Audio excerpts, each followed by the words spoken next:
Regret spills out in a rush as Eren silently curses the choice that led him here. He accepts that nothing given freely ever truly is. His hand tightens around the quill, and he realizes that this so-called gift was never meant to lift him. He writes and acknowledges that fate never gives without demanding payment in return. He writes a warning on the page. A sudden voice calls out to him and wonders what he's doing. Eren brushes it off lightly and insists it is nothing serious. She freezes in silence. He looks up and asks what has upset her. Nona stutters and claims it is nothing. She asks why he has to write with a grin on his face. She raises her voice and asks how anyone could face the idea of a will without fear or tears. She demands that he break down already. He responds lightly by downplaying the place and treating it as less dreadful than it seems. She repeats his words in disbelief. She mentions that they are imprisoned in the Goblin King's castle. She explains the Goblin King's reputation and has spent years turning his home into an impenetrable death trap.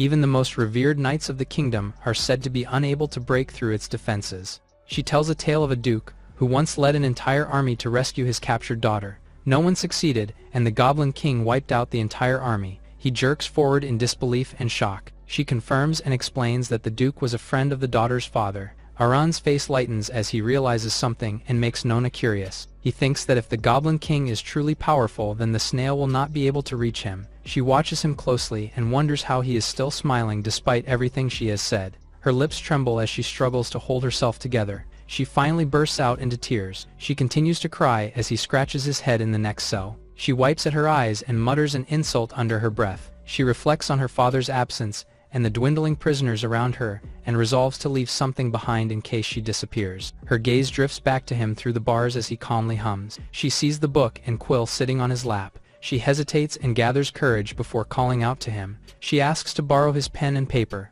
He turns in surprise and realizes that she wants to write her own farewell. She admits she cannot bear the thought of disappearing without leaving a single word, while he flatly refuses to hand anything over. She starts to thank him, then freezes as she notices his refusal. Frustration boils over, and she snaps back. He explains that the notebook is made in a way that makes tearing out pages difficult. Her expression shifts into a strangely calm smile as she suggests taking the entire notebook instead. He immediately recoils at the idea and insists that this diary is all he has left to serve as his will. He turns his head and draws out a hesitant pause, as if weighing what to say next. He complains about the absurdity of anyone casually handing over something as personal as a diary. She snaps back and shouts that none of it matters anymore, since they are all doomed anyway. Her anger escalates as she yells for him to stop acting so calm, and to hurry up and give it to her already. He shuts her down flatly without hesitation. She freezes as her face fills with frustration and disbelief. Rage bursts out of her as she threatens him wildly.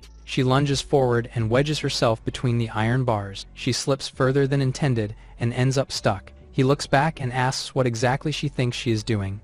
Tears stream down her face as panic replaces anger, and she cries out helplessly that she is trapped. He stares for a second in silence, then covers his mouth as laughter bursts out despite himself. He moves closer and calmly explains a plan to push her back out together. He places his hands against her cheeks to steady her and prepares to count.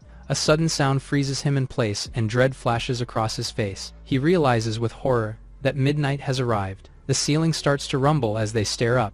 He whispers in panic that she has returned. His thoughts spiral as he recalls that no matter where he hides, that the woman comes every Sunday before dawn. A hooded woman approaches with a massive scythe and the severed head of a goblin hanging at her side. The snail appears ready to claim the life of Eren.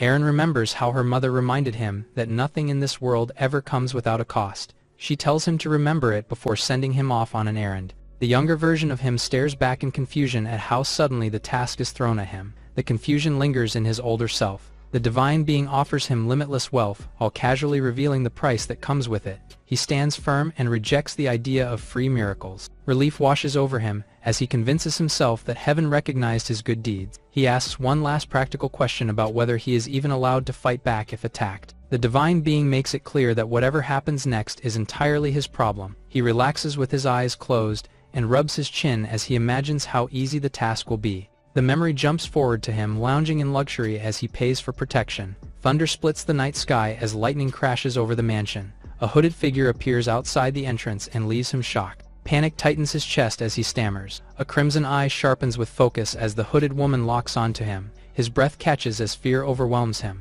He forces an awkward grin and tries to diffuse the tension. The attempt fails instantly as chaos erupts. A gold coin rolls across the floor and stops at her boots, as she stands unmoved. She stares down at him in silence, with her scythe in hand. He gulps as he finally grasps the situation. He screams in panic as he runs away. The snail stands unfazed and does not bother to chase after him. The clock hand clicks into place at midnight. He jolts awake in terror as he realizes she has already found him. The moment repeats itself across different nights as the clock strikes while he flees through forests and camps. No matter where he runs, as soon as midnight hits, his escape never lasts. He collapses in exhaustion as he dismisses gods and miracles as lies before inviting death out of sheer fatigue. She stands before him in silence as she raises her weapon. Fear snaps, his eyes wide open as survival instinct roars back to life. The scythe lifts as she prepares to strike. He sprints in panic as he apologizes loudly. He stands outside the Goblin King's castle. He thinks that even the air around it feels soaked in violence, and that anyone dragged inside would be doomed. Goblins burst out, shouting threats and ordering him to leave or be dragged through the gates by force. He smirks and fires back, with exaggerated bravado and crude taunts. The goblins freeze as the weight of his insult sinks in. Rage explodes across their faces as they roar that he has crossed the line and swear to kill him on the spot. Everything goes wrong in an instant. The snail stands and snares at him as he stares in disbelief and realizes that she still came for him here. Sweat drops along his jaw as fear tightens his throat. She shifts her grip on the scythe and turns her head slightly. Nona in the nearby cell watches everything unfold with wide eyes and no words left to say. He hesitates to speak as he continues to sweat. He starts pleading, and the next instant the wall explodes with a violent crash. Nona freezes as her eyes go wide in pure shock. Aaron bows as the snail's attack barely missed him. Both Nona and Aaron tremble as the snail slowly approaches. The snail raises her weapon as Aaron stares up and realizes this time might actually be the end. Nona screams and cries desperately from the other cell. It catches the attention of the snail and makes her look that way. Something clicks in his head as his expression sharpens. He moves at the perfect moment and reaches into his pouch. The snail looks back and notices his sudden movement. He raises a small sphere in his hands. As he executes his plan, he throws it onto the floor and smoke quickly surrounds the entire room. The snail stands in the smoke as Aaron bids farewell. He leaps outside the broken walls as he carries Nona. Nona struggles to understand what is happening. They plunge downward together as he continues to mock the snail. The snail calmly watches as they continue to fall down. Aaron uses a parachute to slow down their descent. The snail turns away as she begins to walk. She stops by the Goblin King's head. She pauses briefly, and then she throws the head off the ledge with a grim stare. The Goblin King's castle is seen ahead through binoculars. A person holds the binoculars firmly as they continue to scout ahead. And Noble spies the surroundings with mercenaries behind him as they hide behind a nearby rock. The Noble asks to confirm if they are truly mercenaries, and one of them affirms that they are. The Noble lashes out and demands to know why they have not attacked yet. One of the mercenaries snaps to attention and begins reporting urgently. He explains that the fortress is hard to assault, and rushing in would be disastrous. Kant's eyes narrow as he listens. He erupts again and screams at them to hurry up. He reminds them how much gold he paid and insists they move now to save his daughter. Panic and guilt flood his thoughts as images of his daughter suffering among goblins flash through his mind. The leader of the mercenaries reflects that the girl was taken weeks ago and that whatever was going to happen likely already has. He silently admits that without the massive payment, that he would never have come at all. Kant holds a massive bag of gold as a promised reward. He raises 2 fingers and reveals there are actually 2 bags. The leader calls out to rally everyone present.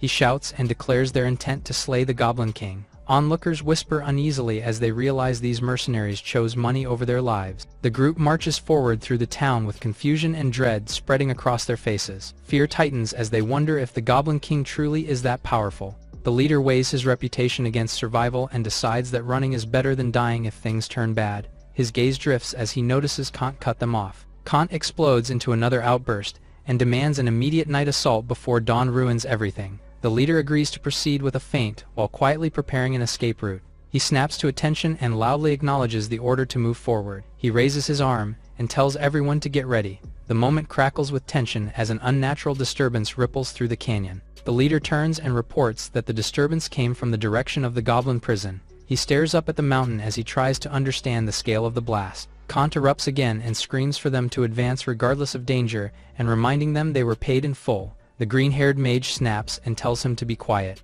Her eye sharpens as a magic circle appears in her pupil, and she senses a sudden surge of mana coming from the prison's direction. A violent vortex of energy coils around the mountain and warps the night sky. She stares upward in disbelief, and realizes the presence feels monstrous. Her expression tightens as something feels wrong. The others panic and demand to know what's happening. She explains that the massive mana signature has suddenly vanished and immediately assumes the worst. Kant stops their discussion as he appears behind them. He breaks down and begs them to stop playing games and save his daughter. The mage and the leader reluctantly agree to prepare the attack. A violent tremor rips through the mountain as something massive detonates near the prison. The mercenaries stare upward in shock as the goblin prison blows up. Panic takes over as Kant desperately scans the sky and spots movement above and realizes figures are falling from the cliffs. The crowd watches in disbelief as parachutes bloom between the canyon walls. Eren descends slowly as he carries Nona. He lands steadily as the parachute collapses behind him. He mutters in irritation that the rescue still turned messy.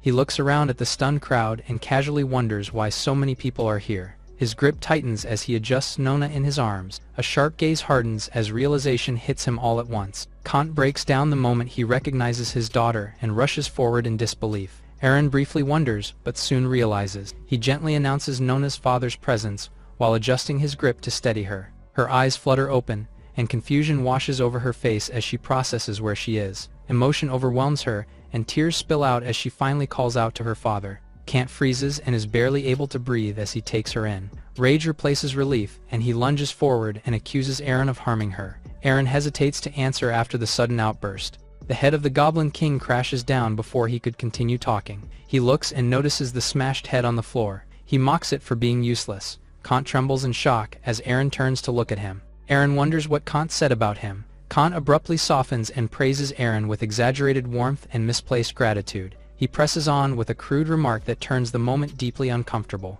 Eren opens his mouth in disbelief. The peaceful Kant family estate stands beneath the clear sky in the radiant city. A hand slams into the table as frustration finally spills over. Eren curses his own failure as he grips his head and spirals. Nona and Kant press their heads against the closed doors to listen. Nona hears Eren's fury and wonders what he's doing. Kant stiffens his lips as his mustache twitches. He reflects that even legends come with their own strange flaws. She questions why he would call Eren a legend. He softens and gestures for her to follow him back inside. A teacup is set down as the conversation continues. Kant admits he once believed Eren was nothing more than an obscure worker. He reveals that caution saved them, and his memory still unsettles him deeply. Nona reacts in disbelief. His expression sharpens as he insists that fame is an understatement. He struggles to find the right words. He explains that Eren is known as the lone hero in the southern territories. She repeats the title with curiosity, then casually remarks that it sounds embarrassing. Her father immediately scolds her and declares that while the title sounds ridiculous to others, it fits Eren perfectly. She deflates slightly as she realizes something. The room falls into silence as Kant looks at Nona sitting awkwardly. He reassures her and claims his judgment has never failed. She remains visibly puzzled. He leans in and hints at a deeper secret. He asks whether she truly believes this is the first time Eren has committed such an act. Her mind jumps to the worst conclusion, which she voices with nervous hesitation. He raises two fingers, which catch her attention. He reveals that Eren once infiltrated a demon lair entirely on his own. Her eyes widen as the scale of the claim sinks in. He stresses that Eren faced every danger alone without retreat. He recalls the story of Eren standing against monstrous enemies alone and prepared. Kant swells with pride and clutches his chest in admiration. He turns away in a glow of self-satisfaction as Nona begins to understand their encounter. He shifts into a more serious tone as he explains that many rumors surround this mysterious figure. He announces the first point as the notebook Eren always carries. She recognizes it instantly and recalls how it was never once lent out. He explains that the book records the names of the most vicious monsters imaginable. A vision flashes of Eren furiously scribbling. He announces Eren having a glider as the second point. The glider sits on the table in front of Eren. Eren praises the glider for saving his life countless times against the snail. Kant announces the third point and claims that many witnesses to Eren's battles heard desperate cries. Nona recoils in confusion. A story unfolds of blood-soaked battlefields, where no one understood his behavior but the truth slowly became clear. He was not begging to be saved from enemies, but from the endless slaughter itself. Eren collapses in exhaustion and murmurs pleas in his sleep. Nona clenches her hands and calls out to Eren as she is shaken by the weight of the story. Kant declares a fourth point and claims it is what he admires most. He explains that despite Eren hating combat and bloodshed, he admits that Eren is always drained after every bloody encounter. He emphasizes how Eren never allows himself to rest. Eren rushes off to save more lives in the shortest moments between battles. Kant finishes his story as Eren sits on a chair feeling drained. Eren begs for a break and complains about the punctuality of the snail. Kant clasps his chest and declares absolute reverence, as if witnessing a living god. Nona softly calls out to him. Her hands clench as emotion spills over. She breaks down completely, and declares a reckless decision driven by admiration and tears. Kant panics instantly as he tries to shut the idea down before it goes any further. Eren slams down his hand in disbelief. He refuses to accept fate and insists he cannot be taken so easily. He throws his fist up and shouts with full confidence. The snail sneezes at the mention of her. She pauses for a bit and then continues to walk away. Nona approaches with a teacup in both hands and offers it to Eren. She waits by the desk while Eren looks up from his work and politely turns her down. She reappears, holding a small cake, and offers it again. He gives the same gentle refusal. She then proudly presents a large bowl of chicken soup. He lowers his head over his book and refuses once more. She tries to speak again, but he interrupts her and asks if she has anything else to do today. She freezes in place. She admits she only came because she worried he might be lonely and bored on his own. She shyly reassures him that he's not a bother at all. Eren smiles, with his eyes closed. He covers his face in frustration, and snaps in his mind that she is bothering him after all. He wonders how she can miss every hint. His thoughts drift to yesterday, and recall how he already found her dramatic even after rescuing her. His eyes widen as he realizes something important. He stiffens in place and clutches his chest, as the reality of the ticking time hits him hard. Sweat forms on his face as he stresses over how little he has prepared so far. Nona suddenly appears in front of him and catches on to his strange reaction. He turns away with an awkward look and brushes it off and insists it is nothing important. She leans in closer and asks again. Eren closes his eyes with a small confident smile as he finally addresses Nona directly. He steps closer and casually asks if she actually has anything planned to do today. Nona freezes, as a dramatic thought flashes through her mind. Her imagination runs wild in a rapid montage of future moments. She hides her face in embarrassment while Eren stands behind her, completely confused by her reaction. He decides to excuse himself and mutters about going out for a short walk instead.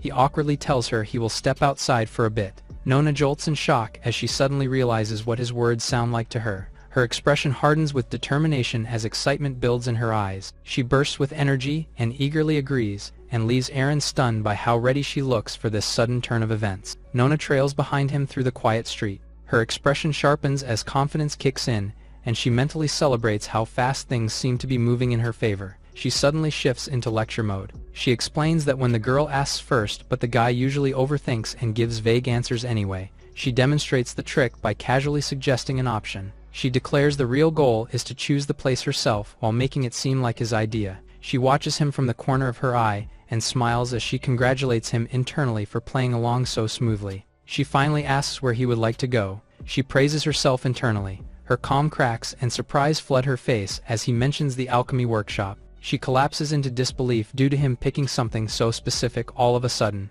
Eren glances to the side and asks what is wrong. Nona immediately overcorrects and insists everything is fine. The glowing city reveals alchemy workshop. The two walk side by side down the lane. She explains that this is the largest alchemy workshop in the area. They stop at a counter where a worker is sleeping. Eren knocks on the counter as he calls for attention. He asks if they could spare him some time. The shopkeeper looks up and lazily asks what this is about. Eren steps forward and gets straight to the point.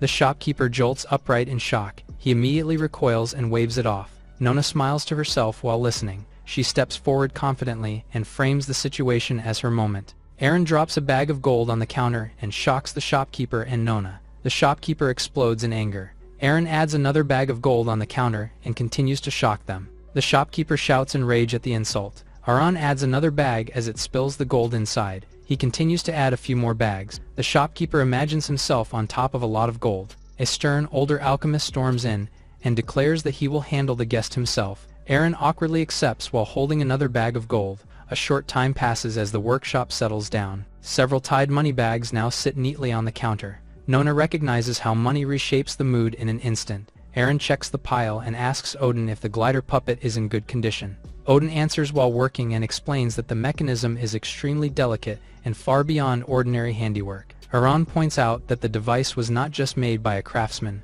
but also by an alchemist. He pauses mid-thought and struggles to recall Stahl's name. Odin suddenly stops working. He jolts upright as shock flashes across his face at the name being mentioned. Eren confirms it and asks why it matters. Odin snaps back loudly and wonders why Eren would ask why. He declares that Stahl in question is the most famous alchemist in the kingdom. Eren calmly acknowledges the fact. Odin shouts that calling someone merely well-known is a massive understatement.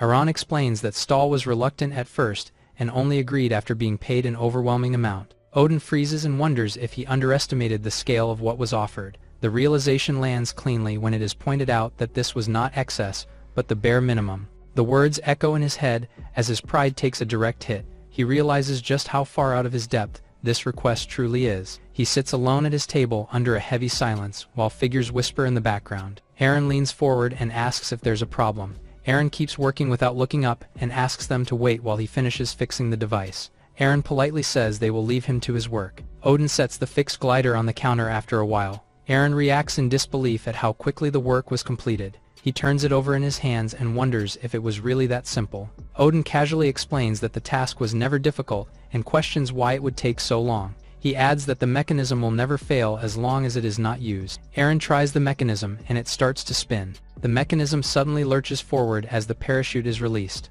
Odin's face twists in horror as he witnesses something. The logo of the parachute is shown as a raised middle finger. Aaron reacts instantly with a confident thumbs up and praises the result. Odin demands to know why it was activated at all. Aaron hurriedly offers to pay the repair fee again. Odin freezes at the offer and the sincerity behind it. He insists on extra payment while crossing his arms. Aaron quickly agrees and praises his skills. Odin straightens up with pride and explains that his skill comes from a long line of craftsmen. Aaron speaks up with urgency as he asks for help creating a tool meant to restrain people. Odin leans in with a sharp reaction and questions what kind of device he is being asked to make. He dramatically presents a powerful seal that even the city guard relies on to stop massive threats. Aaron points out that something limited to giants will not solve his problem. Odin pivots again and proposes a brutal chain-based restraint used by the capital on the most dangerous prisoners. Aaron calmly responds that he already knows that device well and has personally broken several of them before. Odin scrambles through his ideas and insists he still has more options to offer. He unveils an even more extreme restraint designed for uncontrollable giants. The pitch escalates further as he brings up a legendary device said to bind even dragons. The rant ends abruptly when the mention alone triggers Aaron's frustration. Odin stares ahead with a strained smile and senses he is being messed with. Aaron calmly explains that he wants something simple and direct. Odin snaps back that if simple is the goal, then slime mucus would meet the requirements perfectly. He turns aside and recalls a basic slime processing setup. His voice trails off as confidence drains from his face mid-explanation. Realization hits and panic creeps in as he notices Aaron's reaction. Aaron beams with sparkling eyes while clutching the money bags. Odin holds the money bags while his boss studies the blueprints. He comes closer and takes a look at the blueprints. Frustration finally boils over as he points out that the design is nothing more than a crude doodle. His boss stares at the rough automaton sketches and tries to explain himself before cutting his own thoughts short. His composure completely collapses as he openly panics over the thought of losing all the money involved. A public notice draws a crowd as people react in disbelief to the announcement. Adventurers immediately gather their weapons as they prepare to take on the quest. Slimes dot the open fields far beyond the city. The group of adventurers charges forward while shouting and pushing to be the first to claim the reward. Nona calmly enjoys her meal. She finishes eating and politely announces she is done. She declares she is heading to the alchemy workshop and immediately leaves.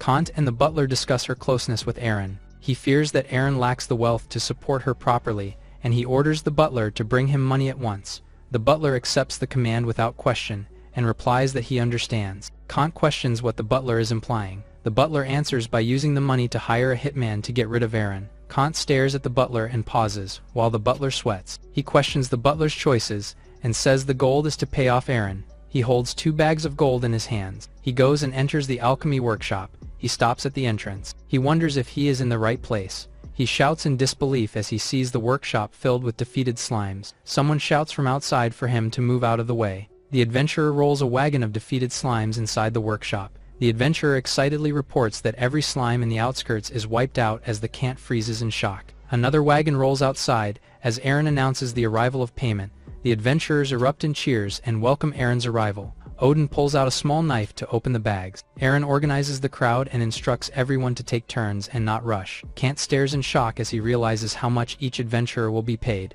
Nona appears and wonders what his father is doing in the workshop. Kant stiffens in panic when she calls out to him. Nona demands to know why he is here and why he is carrying bags full of money. Kant awkwardly explains that he heard she had a sweetheart and brought cash to support her. He clenches the money bags and insists that pride is something that cannot be abandoned. Nona reflects that lately she has seen pride through the long days spent at the alchemy workshop. Her thoughts linger on how often Eren has been working alongside Odin. She watches the two of them leave together with a container of slime. She calls out Odin's cleverness as Eren praises him. Nona holds a teacup and thinks about finally having a day away from the alchemy workshop. She wonders how Odin will pull Eren away from her attention. The thought of spending an entire day alone with Eren excites her. As she enters his room, Eren slumps behind his desk and Nona immediately calls out to him in alarm. She rushes forward and asks if he is alright as he turns in surprise and calls her name. He tries to brush it off and insists he is only lost in thought. She leans and clutches her chest as she presses him to explain what is troubling him. He momentarily looks at her. He coughs again and warns her that he might ramble before continuing. A sudden interruption cuts him off as Odin bursts in with news that the slime gel weapon is finished. Eren declares that it is time to head out. Odin pauses and asks whether Nona is coming along as well. He feels a dangerous intent aimed straight at him. Nona responds with an unsettling smile and insists that she will be joining them. Odin proudly prepares to unveil his alchemical creation in the workshop. He proudly presents the weapon in his hand and describes its explosive power and long range with confidence. He explains that it was forged from every slime gathered on the outskirts. Odin's master names the weapon and tries to announce it. He reveals the weapon in full and credits Eren for helping complete it. Odin bluntly points out how simple the weapon really looks. Eren looks closely at the weapon and prepares to make a comment. The surrounding workers grow tense. Eren declares the weapon incredible and exactly what he has been searching for. A giant below a cliff near the city explains that the upcoming human festival will leave the city's defenses at their weakest. He rallies his forces and declares that it is time to demonstrate their power to the humans through direct action. The giants roar about their return and call for the city to be slaughtered and seized. Another giant notices something strange about the battlefield. He scratches his head and admits planning to snack on a few slimes during the attack. Eren pauses mid-page as the mention of the Lantern Festival catches his attention and pulls him out of his thoughts. He looks up from the book with quiet confusion. Nona eagerly explains that it is one of Glimmer City's most dazzling celebrations. Eren brushes off the idea that luck has ever favored him. He casually asks when the festival actually takes place. Nona answers without hesitation. The date echoes in his mind as an uneasy image surfaces. Nona describes how the city performs a sky lantern ritual on that night. She paints a gentle picture of hundreds of lanterns rising together and bathing the city in warm light. She speaks of wishes entrusted to the glowing sky. Panic erupts as the crowd screams about a monster and a murderer. The snail appears and makes it clear that she will find him no matter where he runs. Nona excitedly explains how the Lantern Festival fills the streets with rare food stalls and treats you can only find once a year. She eagerly points out her favorite festival shop and insists on skewers from a place that only opens during the celebration. A vendor hands over hot skewers and urges them to eat quickly while the festival is still ongoing. The snail reappears and warns that tomorrow will never come for him. They both think of the festival but with different outcomes. They both admit that they can't brush off the feeling. Nona calls out to Eren. She hesitates as Odin enters abruptly and asks for him. Her expression softens into a smile after a brief silence. Nona suddenly slams the table and shouts at Odin. An uneasy atmosphere hangs in the air like an approaching storm as she stares at him. Eren hurriedly dismisses his concern and announces that he will be leaving for the Lantern Festival. She turns back with fiery resolve and declares that they should spend the Lantern Festival together. The city bursts into celebration as banners and confetti fill the streets. Nona's expression tightens when she realizes how much she has counted. Eren calmly bites into another skewer. Several skewers fall on the ground. Eren praises the food for being truthful. The stall owner praises him for eating so many beef skewers in a single sitting. The owner hands him a special item reserved only for those who can finish 10 skewers at once. Eren and Nona stare at the gift in awe. He calls out to her, which makes her think that he's giving it to her. He proudly hypes himself up as he shows it to her. Nona suddenly has both skewers and the bracelet. The owner apologizes and explains that only 2 bracelets were made, and the other was already bought earlier. Nona freezes as she processes that another girl already has the matching bracelet. She imagines that somewhere in the city, another girl is wearing the same bracelet as Eren. She loudly orders more beef skewers to cover her emotions while Eren laughs along. She quietly realizes that he actually put the bracelet on. Back to the lively street as the festival noise continues and Nona shouts for even more drinks. She hiccups softly as Eren notices and asks if she is alright. She laughs it off and excitedly explains that the city sets off fireworks every year right around midnight. A single spark shoots into the night sky, then followed by a brilliant explosion of color. Both of them freeze in surprise as the fireworks bloom above the lantern-lit streets. Nona turns back with shining eyes and points eagerly as the display begins in earnest. Eren stares upward in quiet awe and realizes how long it has been since he last felt this calm and wonder in his life. She begins to explain that she usually comes alone since her father is always busy with dull obligations. He apologizes and decides he has to leave immediately. She admits that spending the festival with him was genuinely fun. An explosion rocks the street as smoke and debris erupt nearby. A guard shouts in terror as it becomes clear that giants have breached the city walls. People scream and scatter in all directions as panic spreads through the streets. Nona urges Eren to run as rubble crashes down around them. She hesitates for a split second and looks back. Her eyes widen as she realizes he is gone. Bells echo through the city as the night takes a dangerous turn. Footsteps echo across the stone as someone moves through the empty street. A hooded figure comes into view. Eren faces the snail head-on and recognizes her arrival. His eyes widen as he sees something. He looks closer at the snail and confirms his suspicion. A small dango bracelet dangling from her grip becomes impossible to ignore. Eren recoils as he recognizes the bracelet on his own wrist, and stammers in disbelief. He stutters as he realizes they have the same bracelet. He demands to know why the snail has the bracelet. He recalls the stall owner explaining that only 2 bracelets were ever made. The realization hits him that a girl took the other bracelet. He repeats the phrase as he looks at her. He points and mocks her for not looking like a girl. He explodes with accusations and demands to know if she stole it from someone helpless. She answers him only with silence and an unreadable stare. She casually picks up her scythe. He watches her closely and declares that this tense reaction is exactly what he was hoping for. She launches forward with her scythe as he braces himself. She twists her body and swings down hard as he aims his weapon at her. He fires a burst of slime at point-blank range. The slime erupts and swallows her. She hangs suspended in surprise as the slime fully envelops her. Nona runs through the chaos as people scatter around her. She gasps for breath while pushing forward. She stumbles as someone crashes into her. She hits the ground hard and groans. She struggles to move but remains pinned down. She struggles to pull herself up as she trembles. She wonders why Eren would leave her now. She wonders if she was never worth staying for in the first place. Bitterness overtakes her as she clenches her dress and curses the cruelty of men who abandon without hesitation. She forces herself to stand despite the pain and declares that from now on she will rely on no one but herself. Her eyes harden with resolve as she wipes her tears. She straightens her back and vows that she will survive. Eren lowers his weapon as he looks at the aftermath. He looks at the massive slime that formed in front of him and wonders if it worked. He realizes the air inside the slime is disappearing. He notes how much time has already passed as he circles the enormous slime. He starts to feel relieved as he realizes the end of the snail. He laughs loudly in front of the slime. He taunts her as he realizes that his scheme finally worked. His anger explodes as he recounts the repeated torment he has endured. The slime suddenly writhes all around. A hand slowly comes out from within the slime. She fully emerges from the slime as he continues to rant. She pulls out her scythe from the slime as he continues to taunt from the other side. She puts on her hood as she silently listens to what he's saying. She slowly walks towards him. He abruptly stops, mocking as he sees her approaching. Realization hits him all at once as he screams in disbelief at the sight of what appears to be a corpse rising behind him.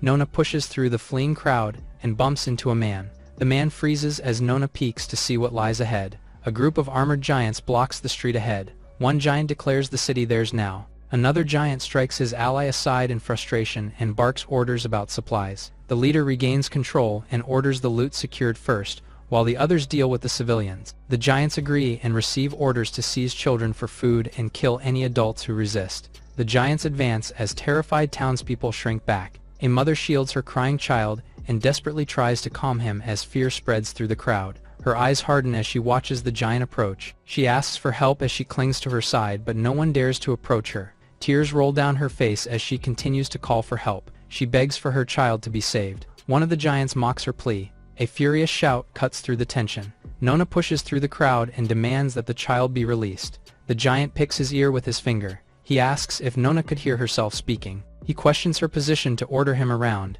She shouts for him to only take the supplies but not kill the people. The giant grabs her and claims she's the one they are looking for. Nona panics and demands that he put her down. He threatens her by saying what can happen to a pretty girl like her. Panic overtakes her as she begs him to stop touching her. Tears stream down her face as she desperately tries to stop the giant's fingers. The giant rips her dress as she begs him to stop. She continues to cry and shouts for him to stop. A blast hits the giant in the head as he slowly falls. Nona falls to the floor as Kant rushes toward her in horror. Kant drops beside her in a panic and asks if she was harmed. She barely manages to answer him. He pulls her into a tight embrace and soothes her. Odin urgently reports that the Lord and his soldiers have escaped without them. She hesitates as she tries to speak. The giant mocks them for thinking they could still run after everything that has happened. He rages about being struck by an alchemy cannon and pounds his own head as his anger boils over. He declares that all of them will die. Kant steps forward with his blade and vows that the giant will fall before he ever touches his daughter. The ogre sneers and accepts the challenge. Kant nervously explains that it was only a figure of speech. Nona grabs a sword and shouts that she will fight herself to protect her father. Kant desperately orders her to flee with Odin. The giant spreads his arms and invites her to attack. Odin readies his cannon and promises to support her. Nona shouts back with fury as she grips her sword, while Odin stands beside her. Her eyes tighten with raw determination. She screams her challenge and charges forward. The giant welcomes the fight and braces himself as she leaps at him from below. Kant cries out her name in terror as the clash unfolds. The strike fails as she trips over the floor. She freezes in place as the giant stares at her. The giant laughs at her awkward fall and mocks her attempt. The giant mocks her as he hands her sword to try again. The giant assures that he will not kill her. The giant reels as a blast slams into his shoulder. Odin steadies his cannon and shouts back at the giant to stop spewing threats. He grits his teeth and reminds the giant that he is still very much in the fight. The giant dismisses him as an irritating nuisance.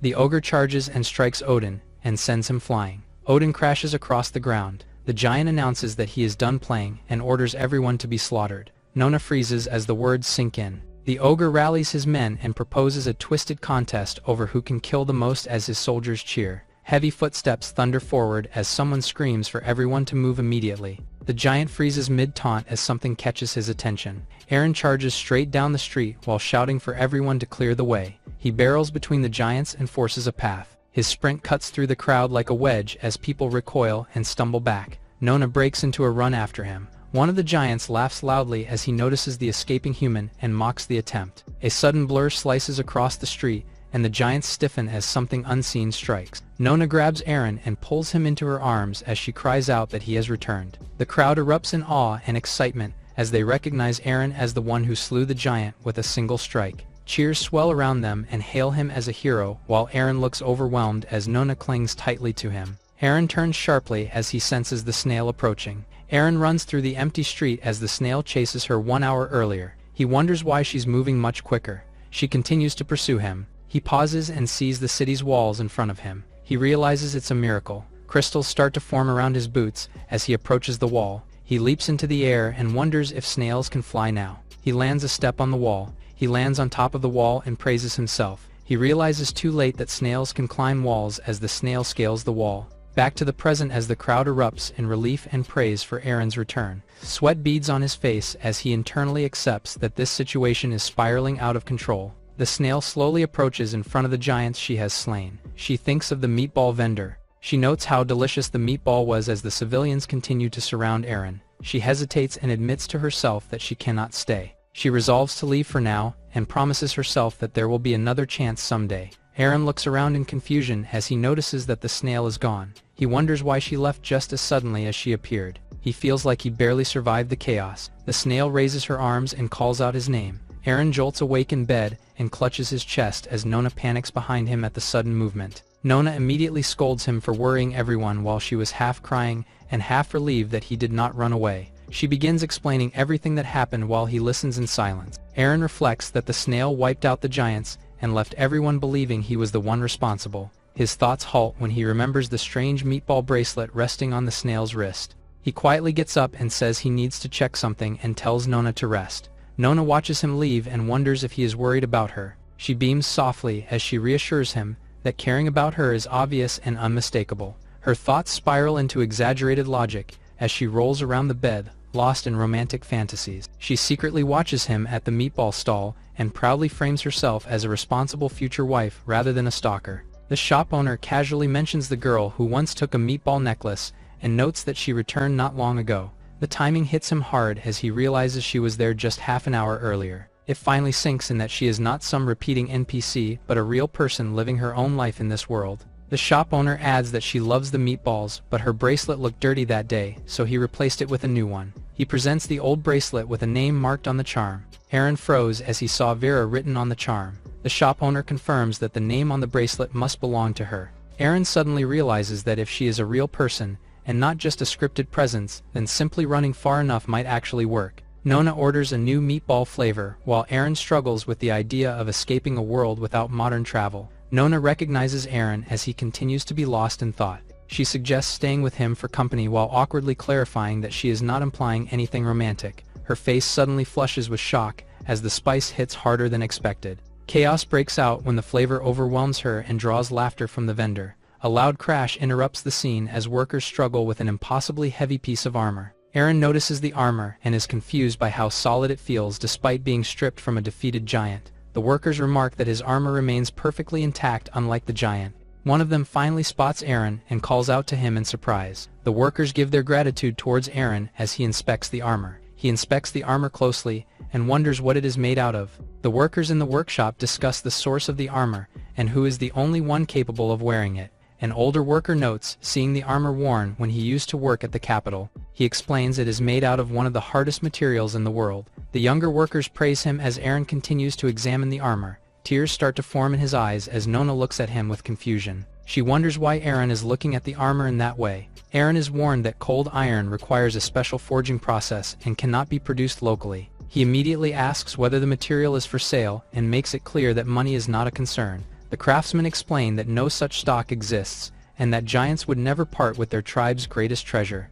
Aaron grimaces in frustration as the idea slips further out of reach. He suddenly erupts with tears at the thought that forging cold iron armor would make him completely invincible. The craftsman hurriedly clarified that cold iron is unbelievably heavy and nearly impossible to transport. A spark of realization flashes across Aaron's face. He slowly lifts his head and stares at the massive cage in front of him. He imagines imprisoning Vera in a cage. He declares his intention to head north immediately and forge a cold iron cage on the spot. The gathered craftsmen stare in horror as panic spreads through the crowd. Nona's eyes widen as a sudden thought takes shape, and she realizes stepping forward now might change everything. A romantic fantasy flashes through her mind where Aaron praises her loyalty. She imagines that townsfolk warn Aaron that giants only see humans as tools and enemies. Aaron imagines Vera fighting against the giants in the cold weather. He connects the dots and realizes cold iron armor could solve several problems at once. The craftsmen panic as they explain that the northern roads are deadly and survival without preparation is impossible. Aaron continues to imagine Vera being frozen to death. He declares his plan complete and clenches his fist with renewed confidence. He announces his resolve to go north and challenges anyone willing to follow him. The group immediately backs away in fear, leaving Odin frozen in place. Odin hesitates and glances sideways as he senses all eyes shifting toward him. A firm grip snaps shut as Aaron calls out to him with absolute certainty. Aaron shakes Odin's hand and praises him for being the same with him, and leaves him in shock. Aaron leans in and declares their bond, and calls Odin his closest ally. Odin panics and insists he cannot leave due to an apprentice contract. A formal transfer contract appears which is prepared and sealed among piles of coins. Odin is abruptly handed over. A simple market exchange happens quietly and contrasts the chaos unfolding. Odin is dragged helplessly across the floor as Aaron charges forward without hesitation. The pair look down as Odin clings desperately to the edge and begs not to be taken north. Nona gently interrupts as she leaves to speak with her father. Aaron crouches beside the exhausted Odin and announces that payment will be handled properly. He confidently proposes a generous monthly payment. Aaron and Odin stand outside the grand building that houses the Merchant Association. Odin questions why they would ever step foot in a place ruled by greed and profit. A furious official rants about textile margins, while Aaron and Odin observe from a distance. The man finally notices them and turns around. His expression flips instantly as he recognizes the hero who saved the city and sees an opportunity. He greedily resolves to keep Aaron satisfied and bind him with long-term benefits. Introducing himself as the branch chairman, and he formally welcomes Aaron with exaggerated politeness. Odin internally mocks how quickly the man grovels without being prompted. Aaron bluntly states his urgency about reaching the Northlands by Sunday. The chairman freezes at the mention of the Northlands. He hesitantly suggests the request is far beyond what the association can normally handle. Aaron calmly insists it is possible and presents a detailed list of preparations. The chairman reluctantly agrees to review it. His eyes widen as he scans the list. He stumbles over the contents and is shocked by the sheer scale and absurdity of the demands. Aaron loudly emphasizes the need for carriages. The chairman snaps internally and is convinced that Aaron must be mocking him. He tries to explain that unicorns are sacred and extremely rare. Even royal ceremonies barely have access to such beasts, as Aaron shrugs it off and claims money is not an issue. The chairman stiffens and clarifies that this problem goes far beyond payment. He explains that the Merchant Association operates on a strict VIP ranking system, and Aaron does not meet the required qualifications. Aaron references the Red String membership and their requisition. As he confirms he has them, he raises his hand and reveals that he possesses one of the red strings. The chairman stifles a laugh and starts explaining the rules with a thin smile. He clarifies that membership privileges depend on deposits and Aaron only qualifies for a single string. Odin whispers his embarrassment.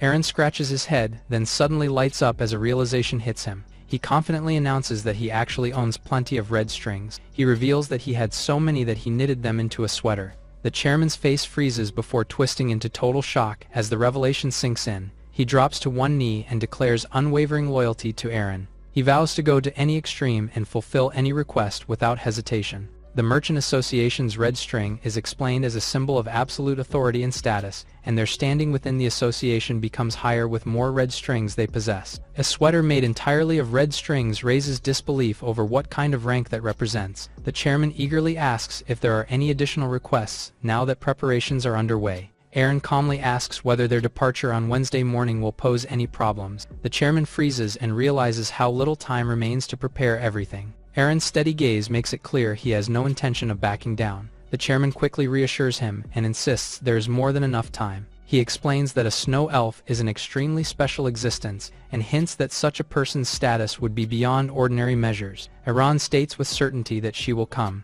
The snow elf sits by a window and quietly reads a document. An attendant gushes over the Lord's elegance. She recalls how the Rosy City was once plunged into chaos as monsters overwhelmed its streets. The former lord is condemned as a coward who exploited the people. Lord Shell stepped forward alone to repay debts and negotiate directly with the lizardmen. Everyone feared the worst had happened to Shell as she vanished beyond the city's gates. She eventually returned, battered but resolute. The lizardmen that plagued Rosy City were wiped out. Villagers argue over who could have saved the city and doubt Shell's claim while questioning the motive behind such an act. Whispers circulate that the mysterious savior must have been someone powerful to have been backed by the Merchant Association and laden with supplies. A quiet offer of tea as Shell accepts with restrained gratitude. She quietly wonders whether it is truly acceptable for her to stand as lord. The attendant immediately reassures her. The comment about a perfect man lands disastrously and causes Aaron to sneeze. Shell studies her reflection and falls into thought. Her gaze sharpens as a buried memory begins to surface. She recalls being hunted and mocked. The memory sharpens into the moment she was cornered and forced to fight back against monsters closing in. Aaron runs as he screams his fear. Vera runs after him as she swings her scythe to reach him. She steps on mud and slips. She falls on her knees as she raises her scythe. She slips forward as she swings her scythe. The surroundings erupt and send the lizardmen flying as Aaron runs away. Aaron activates his boots as he prepares to leap. Vera and Aaron look at each other as the mud fully erupts. Aaron stumbles and finally falls down on his face. He desperately offers his red string to Vera and urges her to save him. Vera accepts the string without hesitation. The attendant openly criticizes Aaron's arrogance. Shell turns toward her attendant in confusion as the situation rapidly spirals. The attendant explains that a man named Aaron demanded that Shell serve as his guide. Shell immediately issues an order to prepare a carriage. Kant declares that the journey to the Northlands will not happen. Nona protests in shock and frustration. She insists that Aaron heading north is not the only reason she wants to go, and that she simply wants to see the world.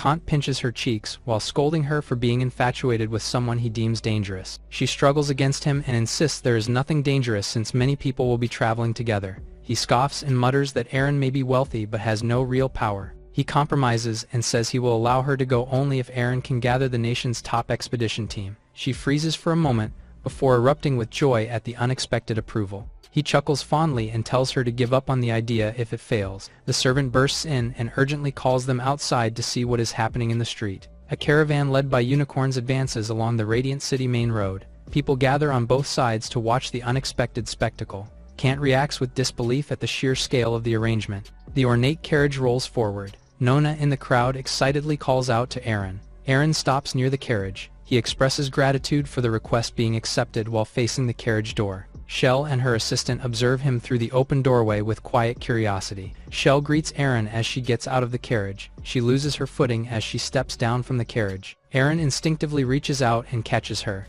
Nona is struck by a sudden shock and her expression goes blank as the moment overwhelms her. Aaron leans close and playfully asks Nona a teasing question. The situation escalates into an intimate misunderstanding as declarations fly. A loud objection cuts through the scene as Nona is physically squeezed between both sides in the chaos. Nona jolts awake afterward as worried faces crowd around her and realize she has just regained consciousness. Everyone looms overhead asking why she suddenly collapsed while she slowly processes where she is and who is present. Nona introduces herself with a shy smile to Shell. Shell introduces herself calmly. Nona freezes in place of Shell's beauty and status. Aaron casually announces that Shell will be his guide to the Northlands. Nona spirals as she questions Shell's resolve to leave her city and worries about what will happen before they even reach the north. Nona rushes forward and declares that she has something extremely important to say. Aaron looks back in confusion. Nona gathers her courage and thinks through her feelings. As panic and determination collide inside her, she forces herself to move and speak. Her emotions explode as she finally blurts out her confession and declares her desire to go to the north together with Aaron. The moment ends in stunned silence as both of them stare at each other. Aaron gives a confident thumbs up and he declares that their departure is set for dawn the next day. The city erupts in cheers as crowds gather along the walls and streets to send him off with excitement and support. The carriage rolls forward while citizens wave and shout farewells. Aaron's departure from Radiant City marks the beginning of his long journey north and the legend that would follow. A quiet close-up shows that someone else seems to have claimed priority. Nona mocks Shell's closeness with Aaron. She clenches her fist and crushes the food as she thinks ill of Shell. Odin reacts as she presses her point and demands agreement. He bites down on the food in surprise at the sudden question. Nona's emotions sink as insecurity takes hold. She hesitates but reassures herself that she still has the upper hand. Odin pretends to agree to the sudden, awkward question. Nona lights up immediately and takes the agreement as validation. She claims she can spend more time with Aaron since Shell is too busy ruling a city. She adds that Aaron would naturally prefer someone younger and closer to him. She insists that always being around should count for something. She celebrates her own logic as Odin steps out in exhaustion. He leans on the railing as Aaron steps out. Aaron slings an arm around him and excitedly announces they are entering dangerous northern territory. The two stand together as the mood shifts from comedic bickering to looming adventure ahead. Aaron loudly calls for order as the sudden meeting descends into chaos. He complains that everything moved too fast and admits they still have not chosen a chief officer. He puts on an exaggerated act that immediately draws unimpressed judgment from the side. Odin hesitates to speak up before a sharp grip cuts the moment short. The tension explodes as Aaron seizes the opportunity and he dramatically appeals to their friendship while insisting the job be taken seriously. The negotiation escalates outside as Odin gives out his terms. Aaron agrees, but adds strict conditions about daily headcounts and unknown passengers. Odin scoffs at the idea that anyone else would willingly follow them into such a bleak place. Night falls as the train moves forward and its wheels rattling through the darkness toward the north. Crates and sacks sit quietly as something stirs among them inside the food storage car. A hidden figure peeks out from between the supplies. The stowaway curls up near the crates and reveals that someone has secretly joined the journey north. Vera quietly lifts a lantern inside the dark storage car and reveals her expression. A crate bursts open as coins and jewels scatter everywhere and marks the moment Radiant City was breached by the Titan. A giant watches as his comrades get flung and sliced into pieces. Aaron is suddenly surrounded by panicked civilians who grab at him. The giant screams that Aaron is a demon and runs away in terror. The giant kneels before his leader and insists he survived a terrifying monster. The chieftain praises the giant's survival and welcomes him into the good tribe. The giant watches from the city wall the next day as he mocks the chieftain for believing his lies. He looks through the spyglass and sees a line of carriages approaching from the snowy road. He questions how a human convoy could enter the northern lands. He rotates the spyglass to get a closer look. He focuses on an open window in one of the carriages. He continues to scout and sees Aaron peek out the window. He recognizes Aaron's face and breaks down in sweat. He runs as he shouts a warning to others and calls for the chieftain. Aaron points out that they are almost near as Odin angrily tells him to shut the window. Aaron closes the window as he tells them to sit tight. Odin warns him to be cautious when dealing with the giants. Aaron asks what could go wrong. They arrived at the giant's castle by breaking through the walls as the unicorn lay unconscious. Aaron explains that the unicorn got mad at the cold weather. The chieftain steps forward and hesitantly asks their purpose for coming. Aaron steps forward calmly as he explains that he came not to cause trouble, but to propose a trade. The guards halt him in place and question what he is holding. Eren stops as he tries to confirm what he's holding. The guards close in aggressively and shout orders as they assume hostile intent. Eren suddenly reveals the apple, and argues that food is clearly what they lack most, as he states that he brought supplies and food in exchange for a small amount of cold iron. The mention of cold iron visibly rattles the chieftain. A massive axe crashes down beside Eren. One of the giants erupts in anger and accuses Eren of mocking sacred resources and provoking them. Eren brushes off the outrage and insists that his deal is sincere. He gestures toward the train cars behind him and claims they are filled with valuable goods. He boldly announces that he even brought large sums of money as part of the trade. Eren reaches for the door as he urges them to see the proof for themselves. The moment the door opens, a violent surge of snow explodes outward as soon as the door opens. The gates to the castle were opened as torches lit up. Two goblins kneel and roll out the red carpet, while drinks are poured into heavy cups. Cups collide in a loud toast and seal an agreement in the cold hall. The chieftain raises his drink and declares that goblins and humans will share fate and honor together from this moment on. The crowd below erupts in cheers as the alliance is announced from the platform. A guard mutters outside that the chief has lost his mind by dealing with a demon, and suggests sneaking food and running before the humans leave. The door to the carriage creaks open as he carefully reaches for the handle. Vera lies among scattered food and supplies inside the storage room. The giant peers in and notes a human woman here who could be sold to the slavers for a large reward. He climbs inside as he justifies his cruelty. As he reaches toward her, Vera turns towards the giant with focused eyes. She launches forward and strikes, which leaves the giant being cut into pieces. Odin lifts a horn to his mouth and shouts to rally the giants. He stands atop a rocky ledge with Eren and directs the work below while warning everyone to stay alert during construction. He questions why they came all this way just to observe giants building what looks like an iron cage. Eren implies that danger is never far from him. He adds that he has learned to live with it, as he dramatically puts on his hood. Odin turns away and chuckles. He walks away and confirms Eren has lost his mind. Nona watches them from inside the carriage and wonders why they spend all day together. She points out that the two are together again as someone calls her out and asks what she's doing. Shell stands in front of her, while she nervously brushes it off and claims she was only enjoying the scenery. Nona asks why a city lord would abandon responsibilities just to come all the way out here. Shell's expression turns serious as she begins to explain the real reason behind her presence. She leans forward with a dreamy smile and is convinced that her connection with Eren runs deeper than coincidence, while Nona reacts in open disbelief. Hearts float around as Shell settles back into her seat, while Nona turns away with a conflicted expression. The group crowds together outside in the snow as someone reports that an entire month's worth of food has vanished and they realize Baku is gone. Eren fumes internally and blames Vera for attacking earlier and stealing supplies before disappearing.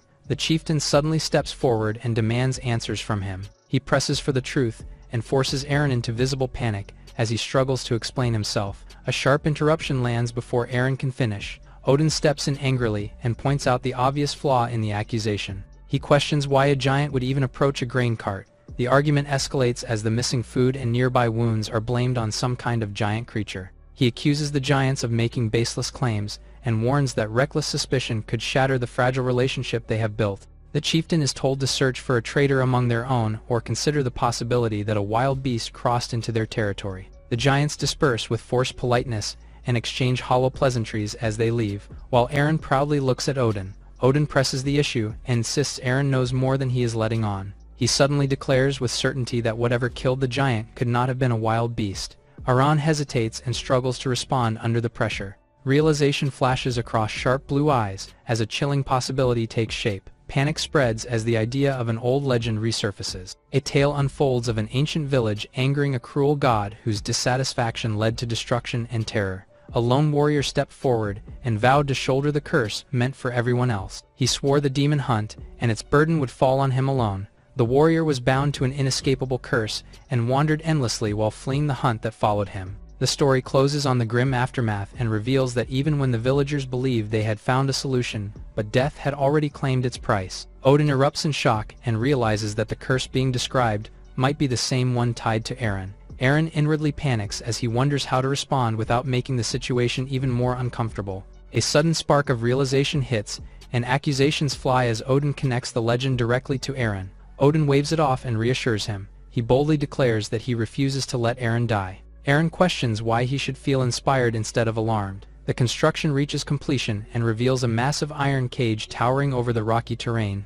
The chieftain questions the purpose of such a huge cage made entirely of cold iron, and worries about the difficulty of transporting something so enormous. The answer comes hesitantly, and hints that the cage is meant for immediate use and decisive battle that is fast approaching. The chieftain stiffens as a sudden sense of unease hits him. The trap is revealed as the iron cage snaps shut and crams the giants together inside, while Eren flashes a smug peace sign in front of them. Panic erupts among the giants as they shout that Eren planned this all along. Nona wonders why Eren is alone. He calmly explains that someone has been troubling him for a long time, and describes her as a constant and unwanted presence. The explanation leaves her stunned as she struggles to process what she is hearing. Tears well up as she blurts out her fear that she is disliked. He quickly backtracks and clarifies that he was talking about someone else entirely. Vera appears nearby and silently watches them through falling snow. She closely looks at her target and prepares to finish it.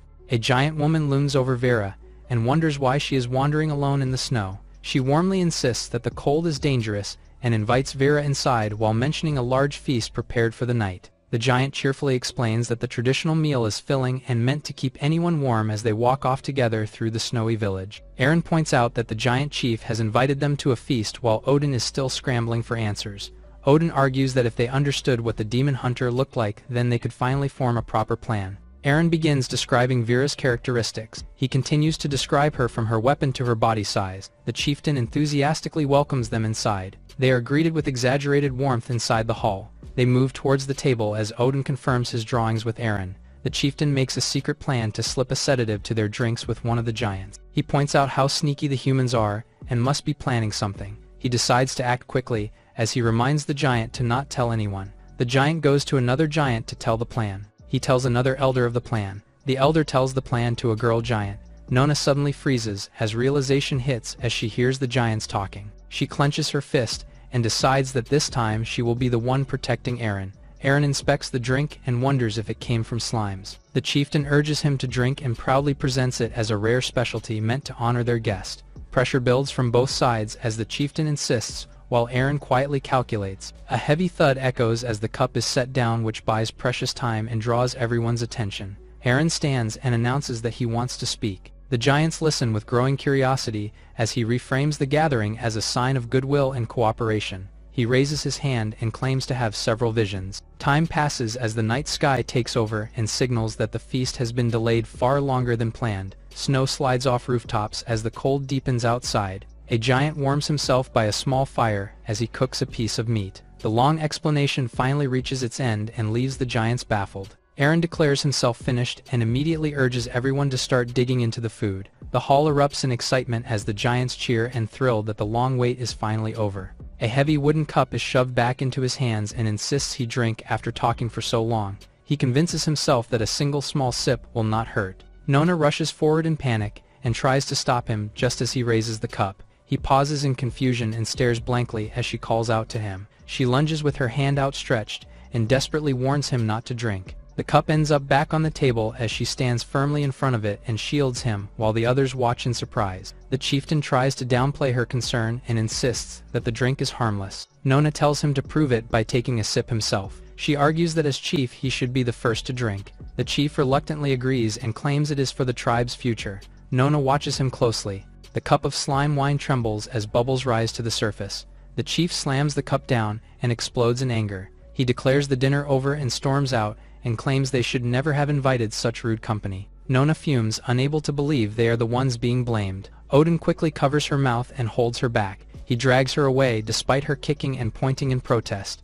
Eren awkwardly freezes in place. He reassures himself that they still have the cold iron cage prepared as a safeguard. Tears well in his eyes as he suddenly steals his resolve. Vera stands in the snowy canyon as dawn approaches. Eren faces Vera once more. She tightens her grip on her scythe as he lunges at him. He shouts as he urges what the new invention could do. He slams his fist onto a small skull-marked device embedded in the ice and activates it with confidence. Iron bars crash down around them as the cage locks into place between Eren and Vera. Eren stares in disbelief as he realizes something has gone terribly wrong. He shouts in frustration after discovering that the activation switch was placed inside the trap itself, enclosing both him and Vera as he admits that neither of them can escape now as the cage is revealed in full.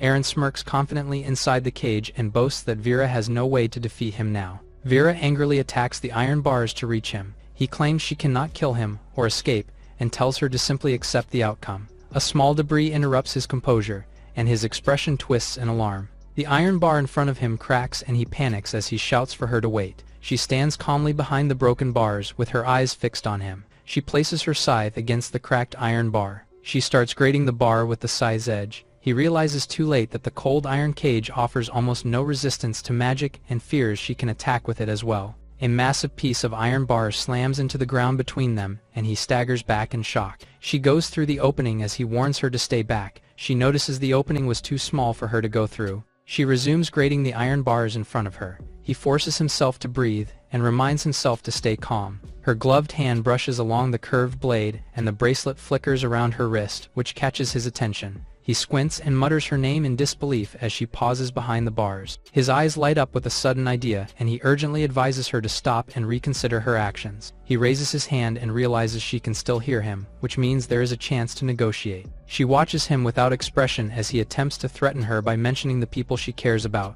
He claims he can track down her family and friends, and hints that their safety is uncertain if she continues. He threatens to tell her family what she is doing for a living. She looks away without saying a word. He convinces himself that since she is human, she must have a weakness, and offers to end the dangerous game in exchange for whatever she wants. He proudly presents a bracelet as proof of shared interests, and tries to appeal to her softer side. Her hands tighten around the scythe as he rambles about kindness and investments. He stretches out his arms and passionately calls for peace and love. She listens in silence and looks to see the gesture. Suddenly she swats aside his hand and resumes, striking the weakened bars. He realizes that neither threats nor bribes are working. Regret floods in as he admits he trusted too much in scrap metal, and curses his unreliable trap. She pauses briefly while he coughs and wonders if this is truly the end for him. Her clothes get ripped by the iron bars as she goes through. She slowly approaches him. He feels nothing and wonders if he is already dead. This time, her hips got stuck in between the iron bars.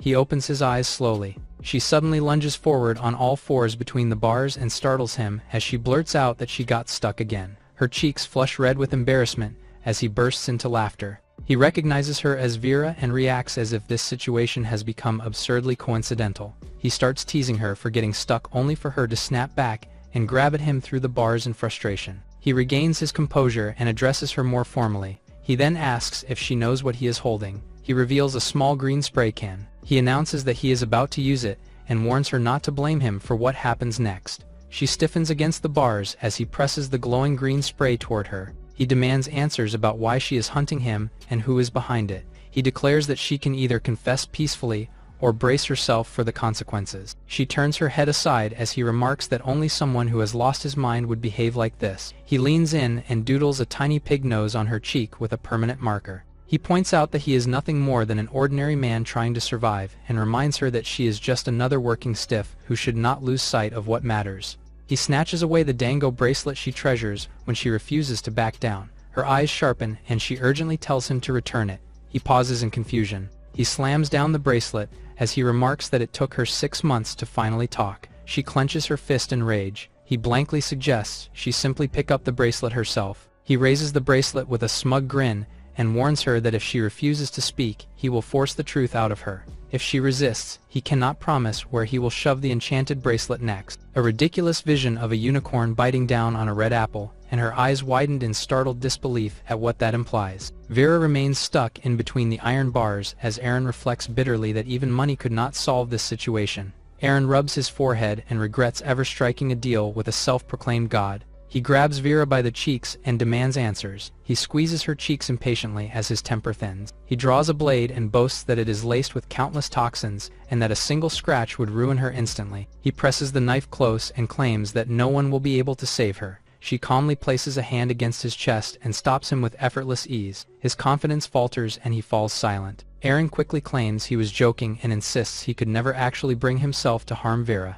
The contract begins to activate, and she grabs his arm as he stares in stunned disbelief. The force drags her forward violently, as her body yanks toward him while he trembles behind the bars. She clings to him and struggles to resist, but the pull refuses to stop and slams them together against the cage. He crashes face first into the bars. Her hand reaches for the fallen scythe handle on the icy floor. Vera rises slowly, with the weapon in hand, as Eren weakly calls out and demands to know the terms of their contract before dying. He begs her to consider it a final request from a doomed man. She stands over him and admits there is nothing she can tell him about the agreement. He offers up his beloved bracelet only to coldly point out that she would claim it once he is dead anyway. He pauses, then shrugs off his hood, and tells her to accept death with regret if she refuses. She points out it has something to do with the eyes. She calmly explains that from the instant she finds him until he leaves her vision she can pursue him. He argues that it makes no sense and tries to reason through the flaw in her logic, but she cuts him off and declares she has said enough. He nods grimly and accepts that his time is up.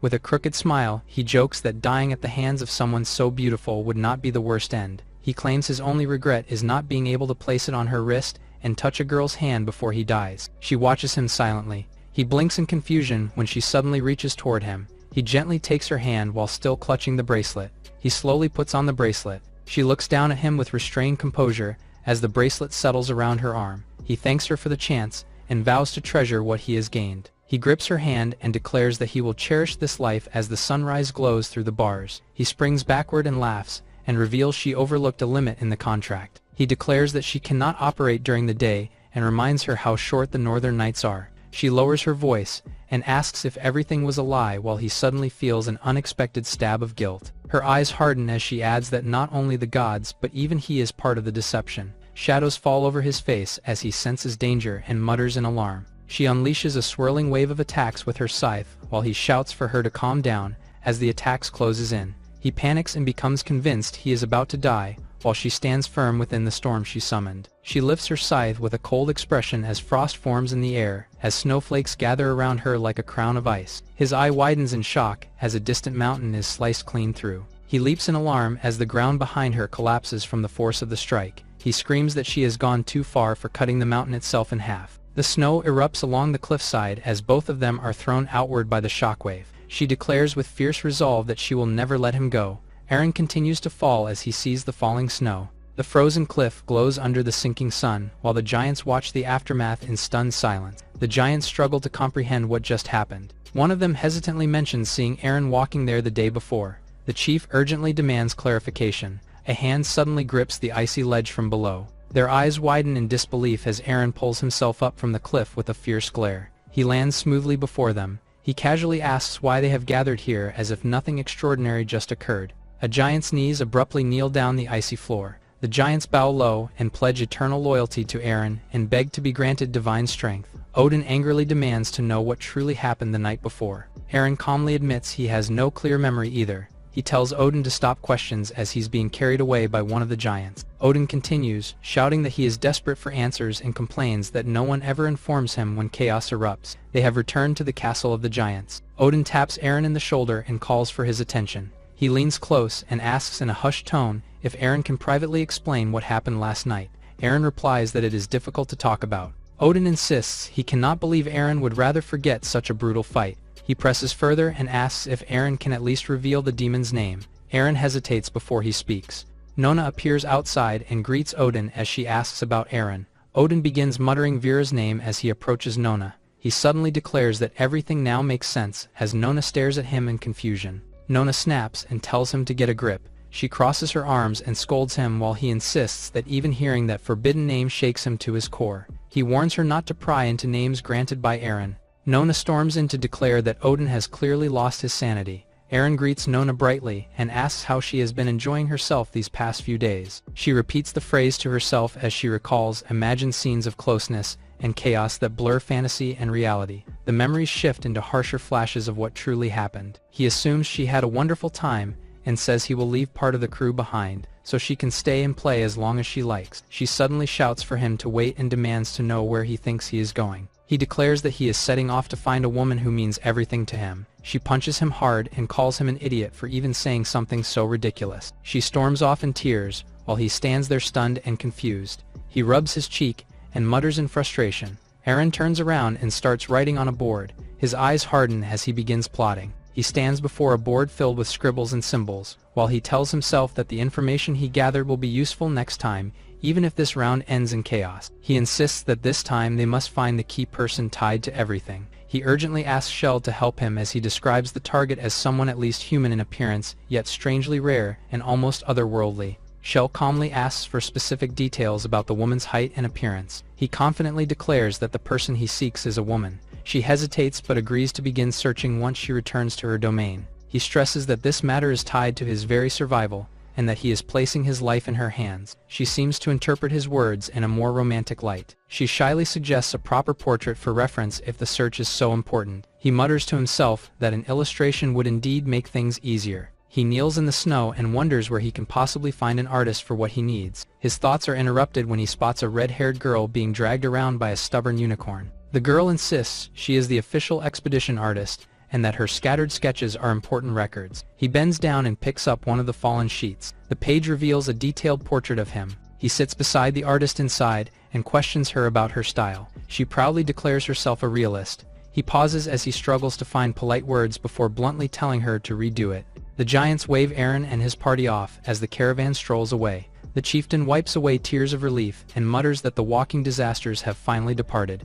The caravan travels across the frozen landscape as Aaron studies the finished piece and admits that it is accurate yet still unsettled by it. The portrait shows Vera with an alluring pose. Aaron stares at it in disbelief and complains that it looks far too divine and disturbingly familiar. The artist remarks that she never thought she would see that outfit again. She explains that during one of her journeys, she encountered strange villagers wearing similar attire during a festival. His expression tightens as he processes the implication. Crowds erupt in celebration at Aaron's return to the city. He immediately goes back to the trade guild. He slams his hand onto a desk and urgently commands that every possible resource be used to find the person in the portrait. The chairman before him trembles while clutching the drawing as Aaron assures him that money will be no problem. Aaron finds himself surrounded by a writhing mass of oversized snails as panic flashes across his face as he struggles to understand what is happening. He calls Vera as he recognizes her. Vera appears and slips through the snails. He jolts upright in shock as he realizes the weekend has arrived again.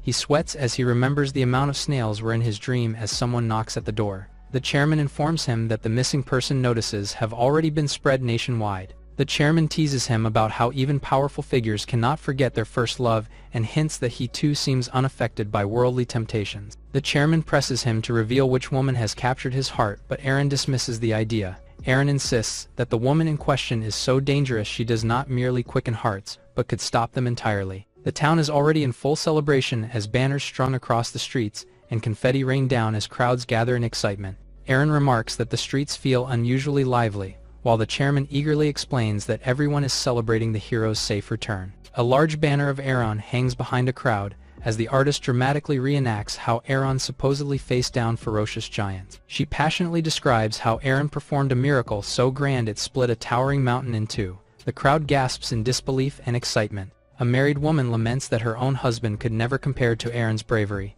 The artist proudly shows another illustration of Aaron drinking with the giant chieftain. People fawn over a trio of unicorns and call them sacred and divine as children offer them apples in admiration. The apple flies off course, and chaos erupts when someone is kicked aside. A trio watches the commotion as one complains about causing a scene in broad daylight, while another warns not to attract attention. A determined woman reminds them their mission is to retrieve the unicorn, and that failure would bring severe consequences. The woman approaches the kid and asks forgiveness for her companion. The man admits that he's the son of the head of the merchant guild, and that the woman is here because of him. The woman and kid mocks him for acting stupid. He screams and threatens them to wait until his uncle has passed. He shouts in anger and proclaims he will do whatever suits him. The chairman calls him a beast as he kicks him from the back. The chairman claims that the man is only here because of his father. The man retorts by asking if the guy who got the unicorns were the same as him. The chairman points at Aaron and praises him as a hero, which the man could not be compared to. The woman looks back as the mention of Aaron's name catches her attention.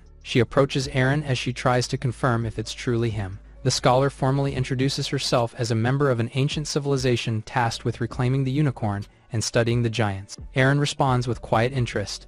Nona cries out to her father at their house as she claims their home has somehow lost its purity. Kant storms and fuming about losing face as the servant calls for his attention. The hallway falls silent as the door closes. Nona looks around and wonders where her father disappeared to while the servant gently reminds her of her impatience. The servant admits he may be overstepping, but suggests her recent journey did not go as smoothly as it seemed. The servant then reveals he has watched her grow since childhood and refuses to stand aside any longer as he offers to personally teach her how to win the affection of the one she desires. She stares at him with widened eyes as she asks if he truly means it. The scholar explains that the ancient king's ruins and the long-lost mural tied to the protected excavation carry immense importance for the modern world. Eren thanks her sincerely for everything she has done for him. He admits he feels embarrassed because he has been researching a lost race lately, and the mystery has been giving him a headache. The scholar reacts with shock and declares that uncovering a lost race would be a discovery capable of shaking the entire world. Eren suggests her department officially join the investigation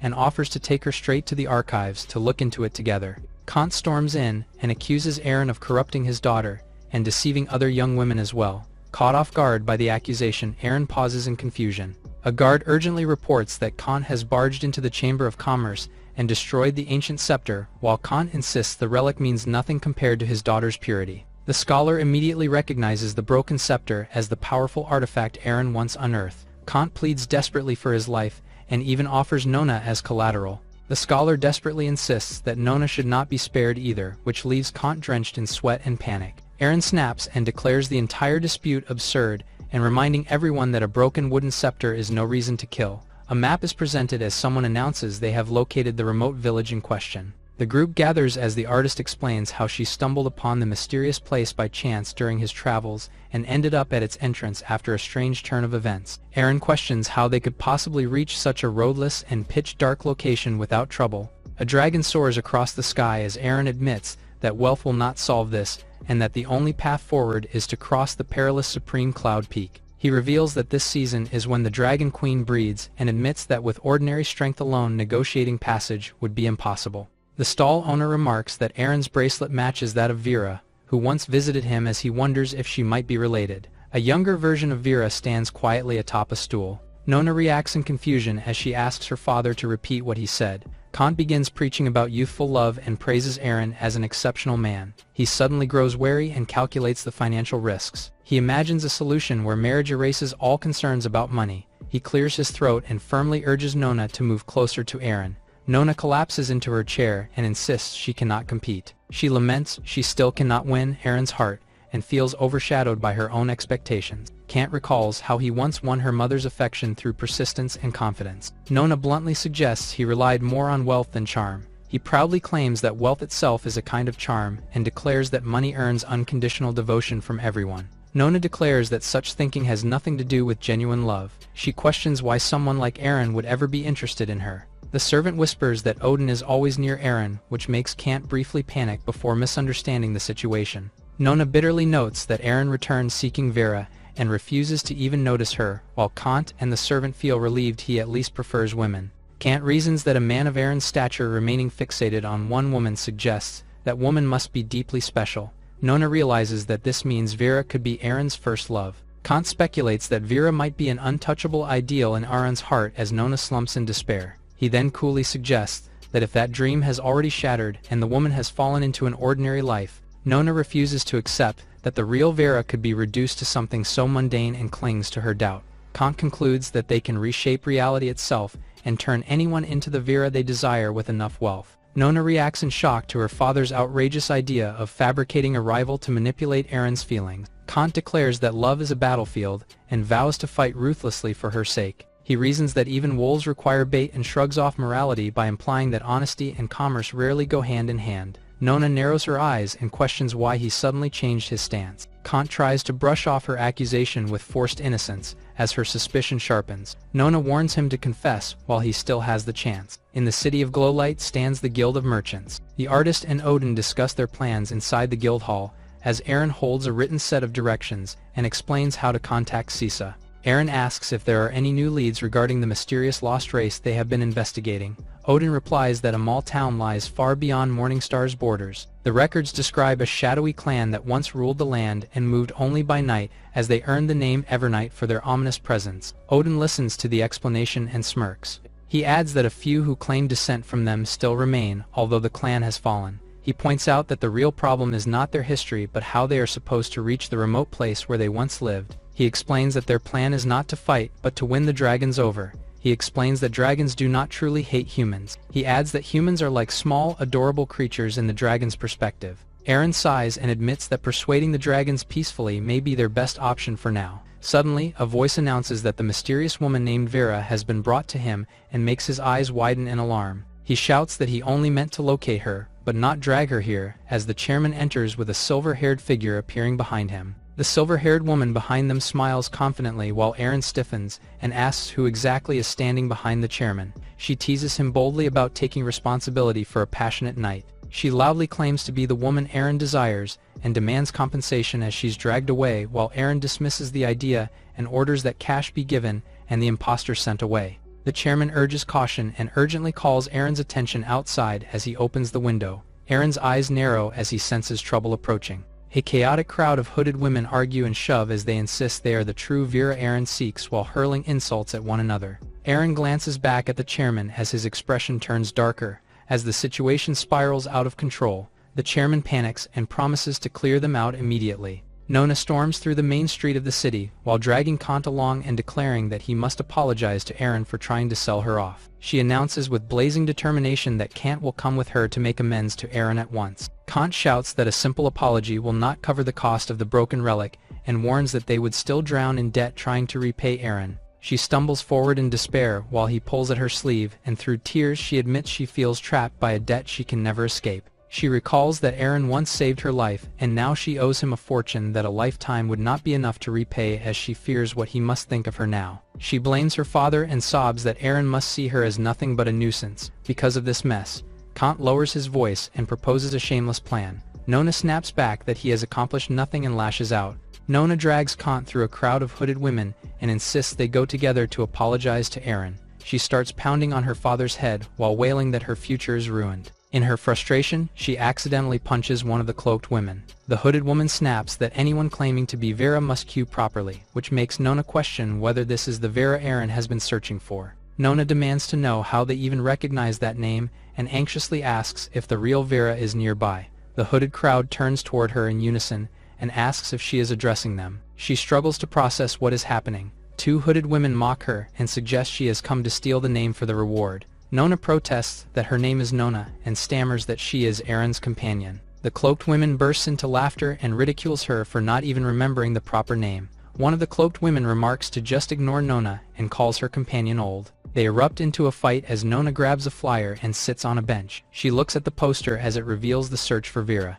Nona admits that she didn't believe her father's assumption would be correct. She exhales as she contemplates whether to keep going or not. She imagines a scenario of Vera leaving Aaron. Aaron begs Vera to stay. Nona appears like an angel as she remarks she will fill the void in Aaron's heart. She laughs at the outcome of her imagination. She snaps back to reality as she sees another hooded woman passing by. She remarks how small of a child the hooded girl is as she walks by. Nona wonders if the hooded girl's family is that desperate for them to send their daughter to earn money. The chairman interrupts everyone and announces that the chaos was caused by a misunderstanding, and declares that as compensation each person will receive a free loaf of charity bread. A pickup stall piled high with bread is set up outside with the reminder that it is limited to one per person while supplies last. The chairman formally concludes the event and tells the crowd to collect their compensation and leave in an orderly manner. The crowd explodes in anger as they accuse the chairman and demand refunds. The chairman yells back arrogantly as objects fly toward him, and the angry crowd surges forward. A boy and a girl watch the commotion as they manage the bread stall, but someone catches their attention claiming to be Vera and wants a piece of bread.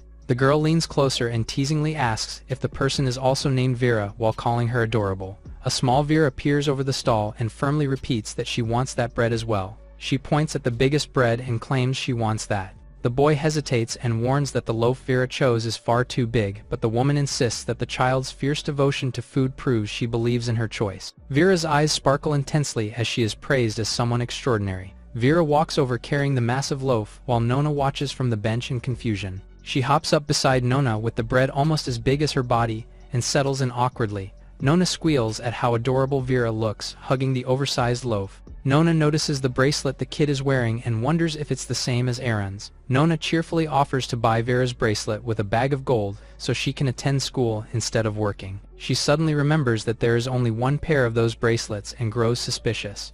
Nona softly calls out to Vera, but she suddenly burps. Vera lets out another loud burp, and Nona panics but tells her not to worry and promises to get water as she rushes off. Vera remains seated as Nona runs off. She immediately stood up and prepared to leave. She goes to leave and hide in a corner. The small hooded girl suddenly transforms into a woman in a sleek black outfit.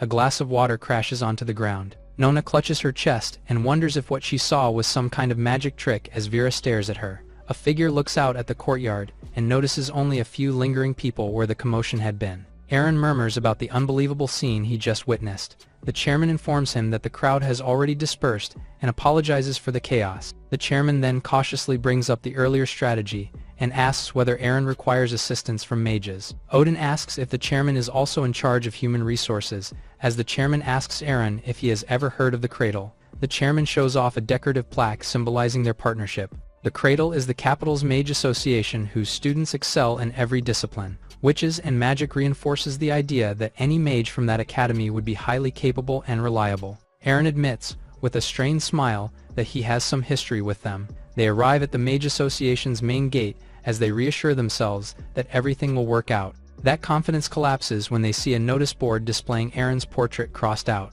At the Chamber of Commerce on the second floor, the chairman anxiously asks what on earth the young man did to end up on the Cradle's blacklist of the century. Eren casually claims he only eliminated a few people. The chairman admits that high-level mages are already hard to find these days. He announces that he has a distant relative who just graduated from the Cradle. Eren immediately orders that this graduate be invited at once and promises to pay 10 times the usual rate. Half an hour later, a tense stare-down begins as a pink-haired woman and Eren lock eyes. They switch places as Eren was reaching for an apple. She introduces herself as Celine as she casually remarks that she expected a shady merchant. She teases Eren lightly about his age while eating the apple. Eren is stunned by Celine's sudden display of magic and excitedly begs her to take him along, so he can experience it too. She calmly refuses, while taking a bite of her apple. He slumps beside her on the couch and complains that he had hoped to use that trick to avoid someone. She questions his arrogance and challenges the idea that magic is something he can casually pick up without effort.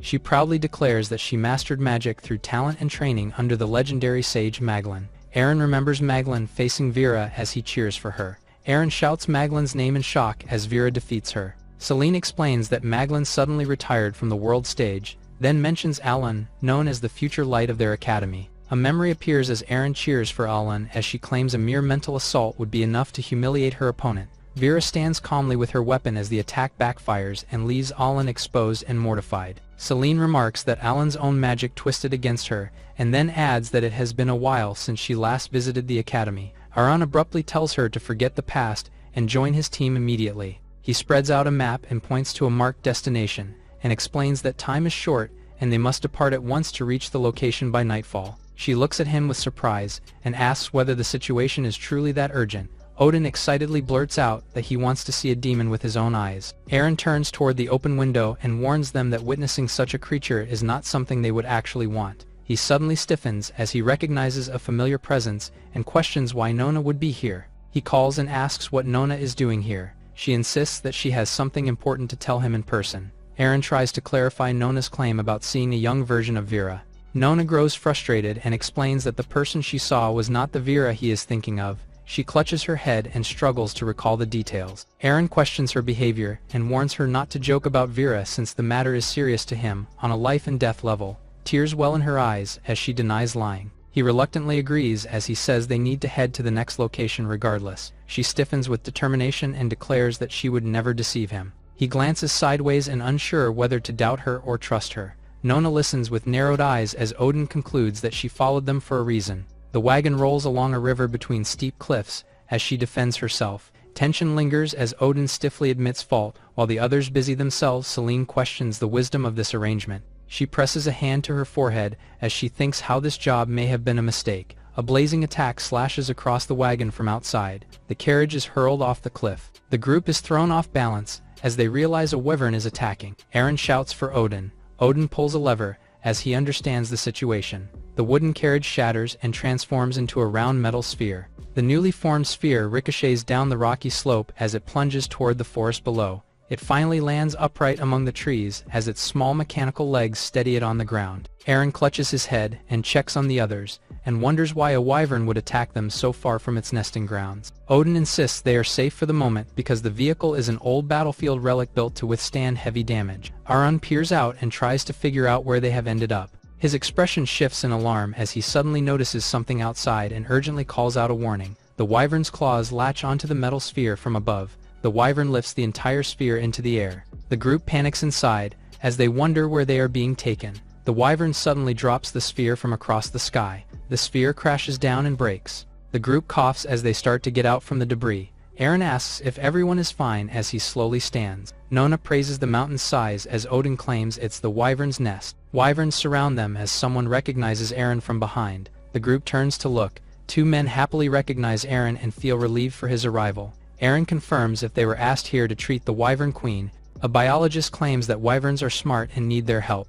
The other biologist gravely explains that the queen is in critical condition from a strange illness none of them have encountered before. Eren's face looks as if he's processing the information. He suddenly realizes the two elderly men are identical, and blurts out that they are twins. The twins casually introduce themselves as brothers and professional biologists who specialize in wyverns. One of them reiterates that the queen's situation is worsening and gestures for the person standing behind Eren to explain further. Eren turns and asks who could possibly be behind him. He is shocked to find a scruffy man dressed like a primitive tribesman looming there. The ragged man apologizes for startling him, and explains that the wyverns lack proper manners, then admits that city doctors refused to help once they learned the patient was a wyvern. He adds that he has heard of Eren's heroic reputation from his visits to Radiant City, and confesses that he had no choice but to resort to drastic measures to bring him here. Eren points at the man and demands to know what he expects from someone who is not even a trained doctor after dragging him all the way to this place. The ragged man falls to his knees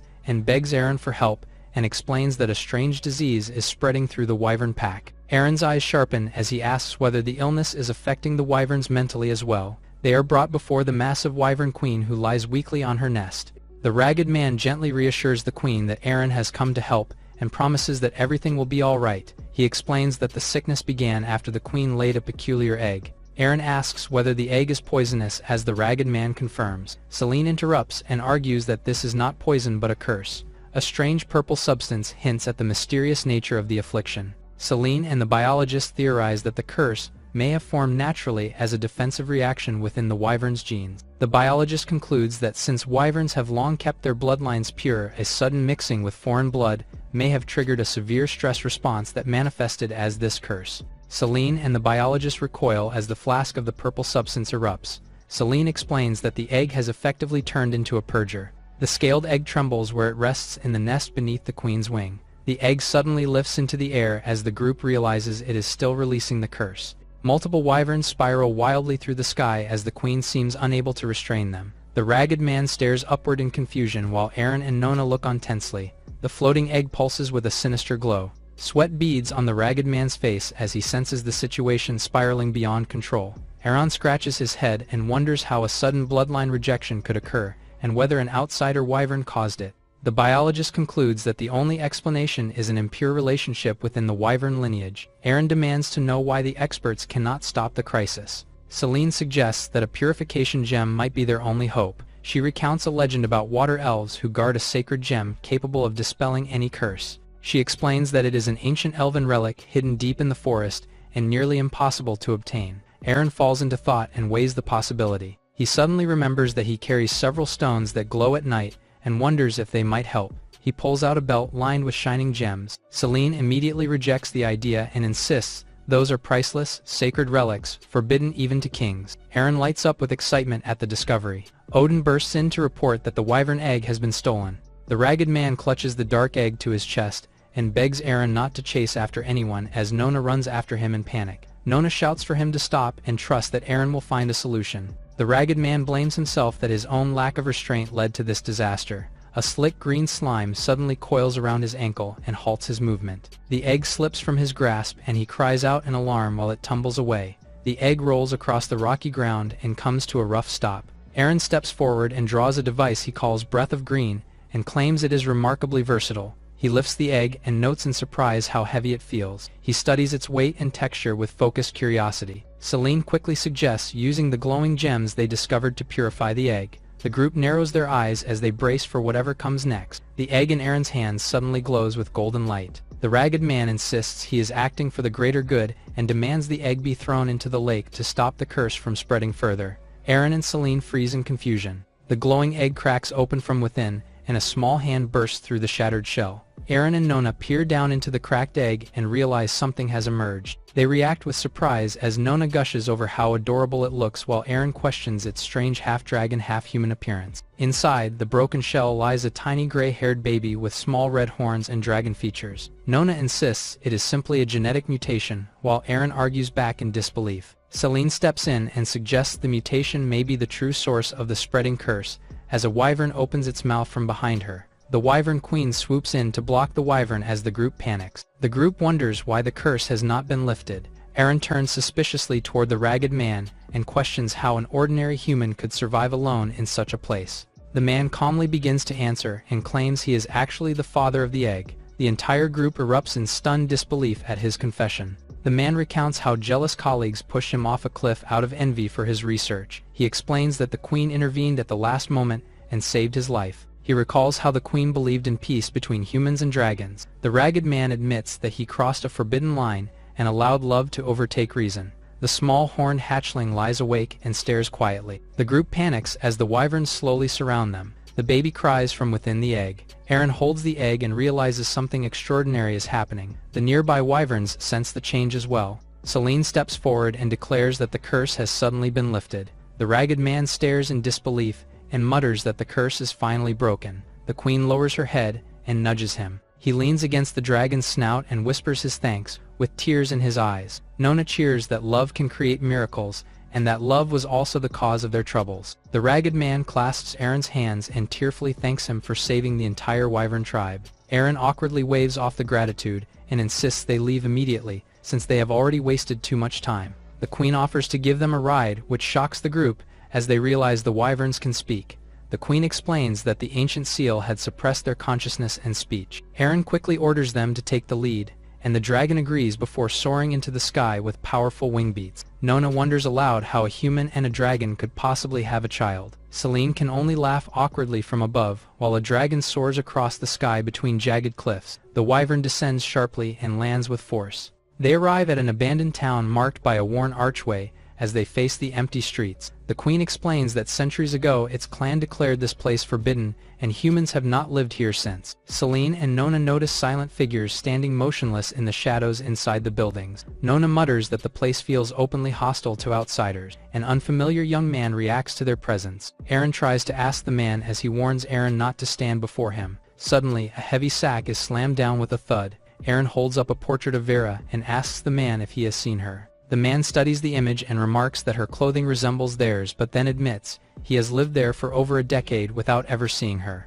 Eren insists there are no outsiders present and demands information about the Evernight clan. The man hesitates and pretends to think it over. He finally states flatly that any information about the clan will cost extra. Eren reluctantly agrees to pay extra and orders Selene to use her strongest approach. Selene snaps back that she works for money and not for blind loyalty. She conjures a blazing flame in her hand. Eren pressures the man to speak honestly about what he knows. The man nervously insists they truly know nothing about the Nightborn and tries to calm the situation. He explains that their elders invented the story during past wars and that the name was adopted only a few generations ago to survive. Eren narrows his eyes with a knowing smirk. Night arrives at the abandoned village as lamps light up the houses. The group reluctantly settles on staying there and grumbles about the condition of the place.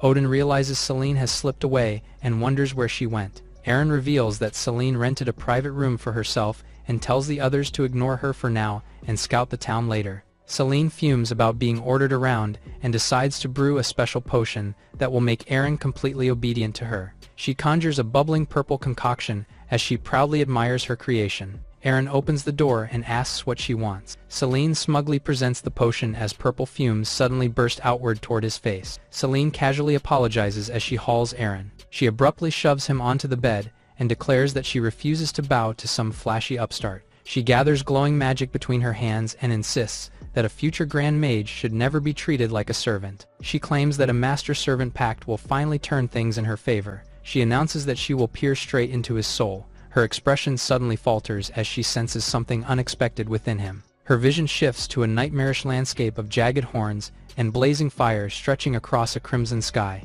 She wonders what kind of hellish nightmare he has endured. Shadowy creatures with glowing red eyes crawl forward from the flames. Selene's eyes narrow as she realizes the strange realm is reacting to her presence and trying to expel her as an intruder. She understands that this mental world is attacking her to purge the foreign presence. The dark figures lunge at her as she vanishes. She grins and decides to fight back. Fire gathers in her palm, and she hurls it forward in a blazing strike. She twists through the air with twin fireballs in hand and descends toward the shadow beast. The flames erupt on impact and blast the creatures back in. She lands lightly and continues her assault and knocks 2 more figures aside. She summons a radiant magic circle before her hand. She releases a massive burst of energy that detonates across the landscape in a roaring blaze. She blows off her flames as the smoke settles. She notes that the contract should now be possible and that the process seems easier than expected. A dark presence gathers behind her. She stiffens and questions the situation in disbelief. She freezes as she realizes something from behind her. She suddenly understands the truth and realizes she has run into an already established contract. A massive hooded entity with glowing red eyes rises from the burning ground before her. Odin and Nona enter the room as Celine lays on top of Eren in the bed. Nona peeks in as she sees the sight with Odin already frozen in place.